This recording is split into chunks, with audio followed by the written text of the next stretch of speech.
Donc je voulais commencer par un constat général. Un constat général.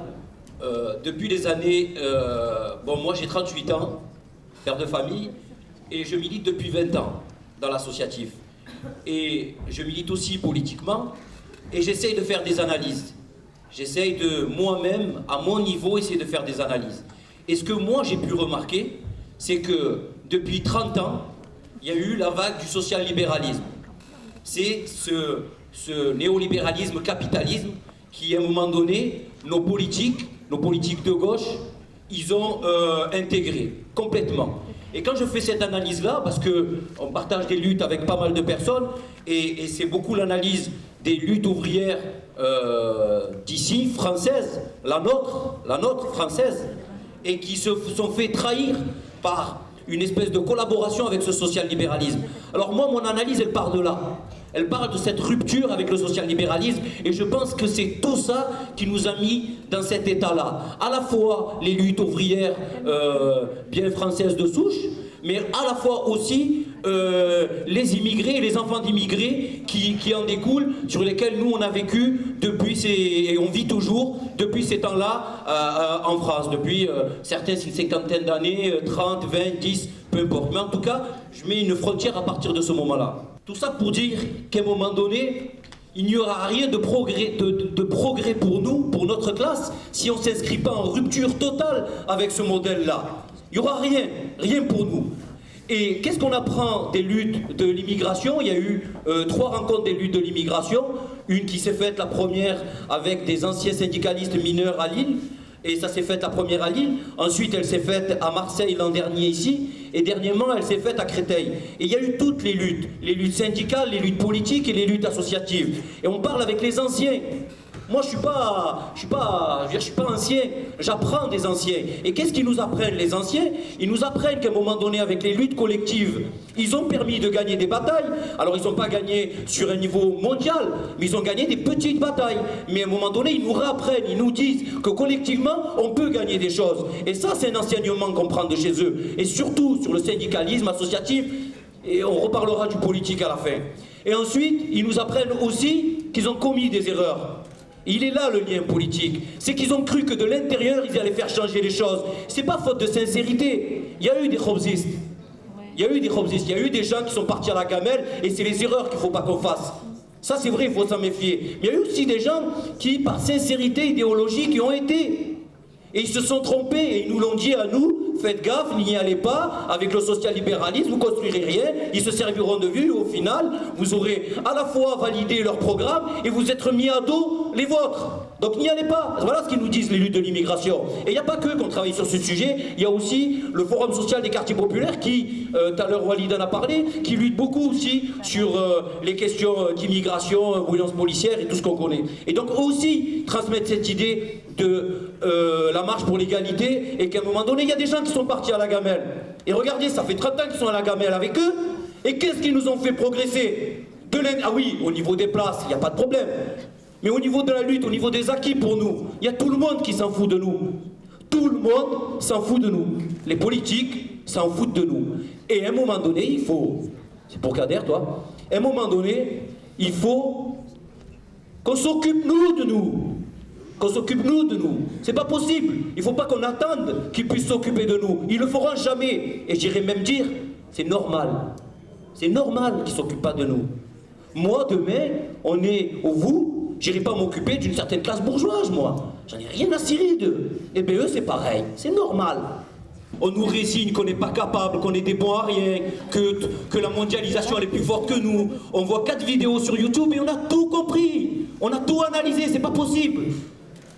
Mais est-ce qu'on milite avec des gens qui ont milité, qui nous transmettent, ou est-ce qu'on regarde 4 vidéos et on a tout compris, et qu'on est cuit, et qu'ils sont plus forts que nous, il y a un complot mondial et compagnie, et qu'on est cuit? Non, il va falloir qu'on sorte de la résignation. Et je pense que ça, c'est possible.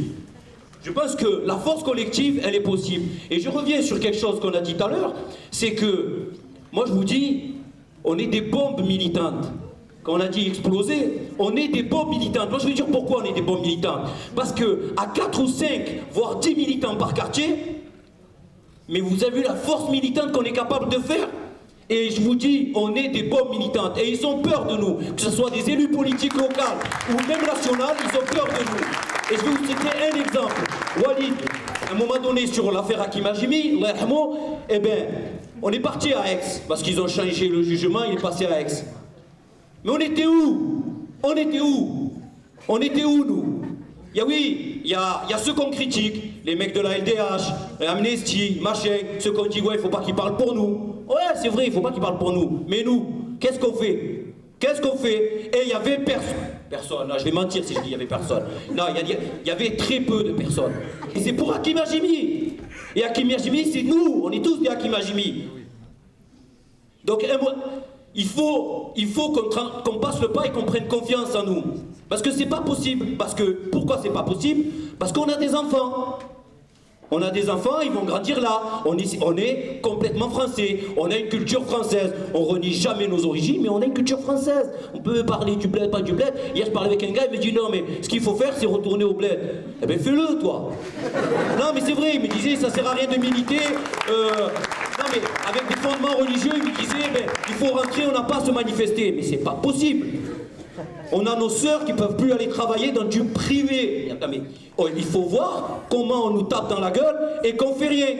On a nos Chibénis. J'étais avec un Chibéni cette semaine. C'est un truc, mais de fou. Il a fait l'Indochine, il a fait l'Allemagne. Non, mais c'est la réalité. Il a fait l'Allemagne et le mec, on lui met 5 000 € d'amende parce qu'il a dépassé de quelques jours quand il est parti au bled. Mais il faut voir la condition. Comment on traite nos anciens qui ont fait la guerre pour la France.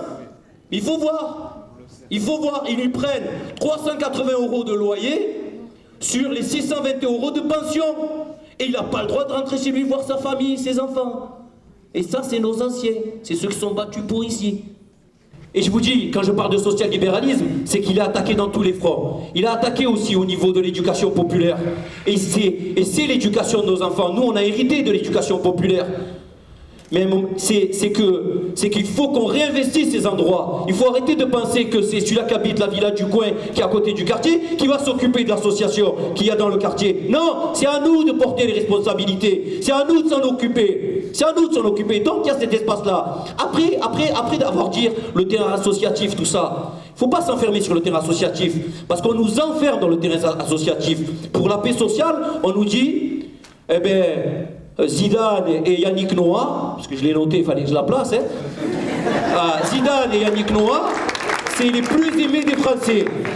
Alors qu'on nous parle qu'on tue nos enfants tous les jours, et Zidane et Noah, c'est ceux qu'ils aiment. Ça veut dire quoi? Faites-nous danser, faites-nous courir, calmez les petits des quartiers, ne faites pas de l'associatif. Donc je dis pas, prenez les associations, mais on garde en ligne de mire.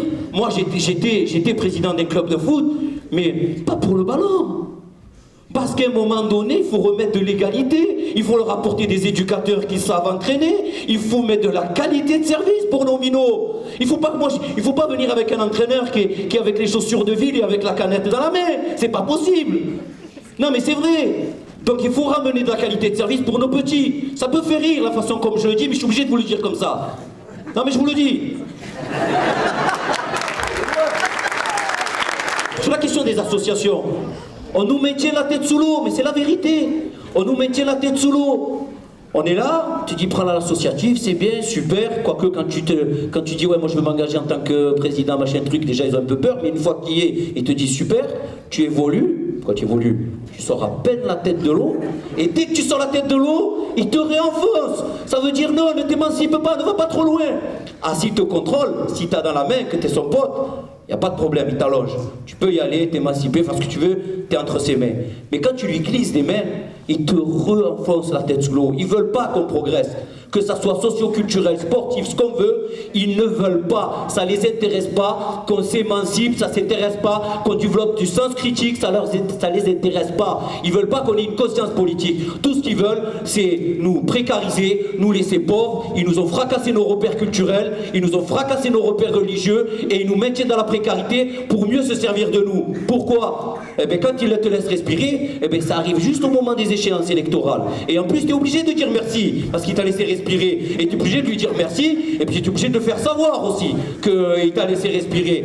Et donc, il ne faut plus que ces expériences-là qu'on puisse continuer une fois qu'on sait ça. Une fois qu'on sait ça, il faut qu'on arrête. Moi, attention, je parle, je fais le beau devant vous, mais j'en ai fait des conneries. J'en ai fait des conneries politiques, mais c'est vrai, je les assume. Moi, je croyais qu'il y avait un mec qui allait me défendre, j'ai continué, j'ai milité pour lui, j'ai fait plein de choses. Et quand j'ai vu qu'en face de moi, quand j'étais président d'une association qui s'en foutait de nous, ils s'en foutent des gens de la classe populaire, et voilà. Après, on se regarde dans une classe, on dit qu'est-ce que je fais? Qu'est-ce qu'on fait? Ou tu manges dans la gamelle, et il n'y a pas de problème, ils attendent que ça, parce que tu leur coûtes pas grand-chose finalement. Ou, ben tu luttes comme tu peux, avec les gens avec qui tu peux. Voilà. Après, c'est pas beaucoup, des fois t'es 4. Des fois c'est galère. Mais des fois t'es un peu plus. Aujourd'hui, on est un peu plus. Voilà. Il faut que demain on soit un peu plus. Parce que les filles qui ont été manifestées sur les vœux du PS par rapport à la loi, je suis désolé, il y avait une vingtaine de filles. C'est normal. C'est pas normal. C'est pas normal. C'est pas normal qu'à un moment donné, une cause juste, on puisse pas se mobiliser plein dessus. Ils donnent des millions aux écoles privées religieuses et ils viennent nous casser les pieds pour un morceau de tissu parce qu'eux veulent travailler dans des crèches privées. Mais oh, c'est le monde à l'envers.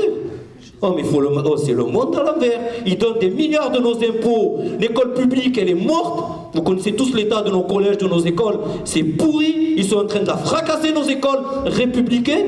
Et à côté de ça, ils nous cassent les pieds pour un morceau de tissu, pour travailler dans du privé. Tout ça pour vous dire une seule chose.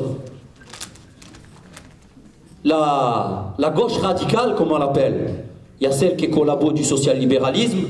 On connaît, ils ont mis dans la... Excusez-moi, ils ont mis dans la... Comment on dit? Ils ont mis dans la merde, excusez-moi. Ils nous ont mis dans cet état-là. Celle qui a collaboré avec le social-libéralisme. Et il y a l'autre gauche radicale. Et l'autre gauche radicale, elle a besoin, à un moment donné, qu'on parle d'égal à égal. Parce qu'elle n'est pas encore capable aujourd'hui de mettre des mots d'ordre clairs qui nous concernent sur les quartiers populaires.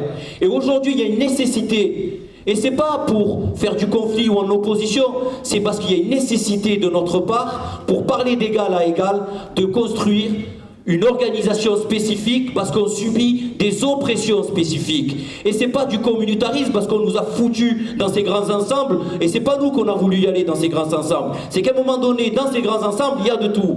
Il y a des Français de souche, des Italiens, des machins, mais il y a beaucoup d'Arabes et de Noirs. Et qui on tue tous les jours? C'est les Arabes et les Noirs. Et quand il y a oppression spécifique, il va falloir que nous on commence à réfléchir. Et il y a des initiatives qui ont commencé à réfléchir pour déjà construire un outil politique autonome des quartiers populaires et de l'immigration. Et c'est fondamental qu'on commence à se renseigner sur Internet, parce qu'il y a quand même des bons trucs quand même sur Internet, qu'on commence à se renseigner comment intégrer ces mouvements-là et comment on peut imposer des rapports de force politique, que ça soit local et national, et que ça ait une cohérence globale au niveau national. Et on a intérêt à le faire.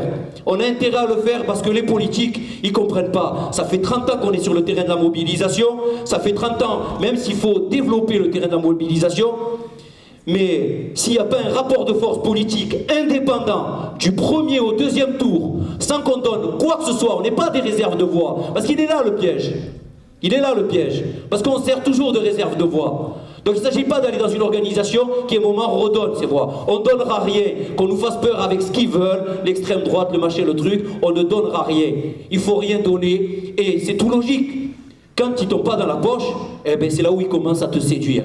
Et moi je pense qu'il faut qu'on ait la mobilisation sociale d'un côté, la développer, l'évoluer, tout ça, et puis que d'un côté on puisse avoir une réponse politique, parce que c'est bien beau qu'on soit animé par la Palestine, le machin, le truc, mais s'il faut au deuxième tour voter pour vos ailes, où il y a Jocelyn Zitoun, le président du CRIF de Marseille, et qu'il y a une association du bien-être du soldat israélien, et qu'on lui donne nous notre voix pour qu'il donne 300 000 € avec nos impôts, à un moment donné où on est schizo, ou on ne le sait pas. Alors ceux qui ne le savent pas, il n'y a pas de problème, mais ceux qui le savent, il y a vraiment un souci.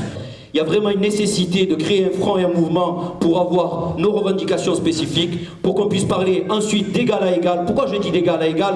Parce qu'on appartient à la même classe. Et c'est là où nous, on a intérêt à la fois de rentrer dans une organisation spécifique, mais jamais oublier qu'on appartient à la même classe. Que notre voisin il soit gitan, français, italien, ce qu'il veut, Ça, il va falloir vraiment qu'on tende la main. Il peut être musulman, athée, ce qu'il veut. Il va falloir vraiment qu'on ne perde pas ça, parce que ça risque de nous faire des mauvais tours. Il va falloir qu'on ne perde pas de la main, qu'on appartient à la même classe sociale et que tous nos problèmes, c'est un problème de justice sociale.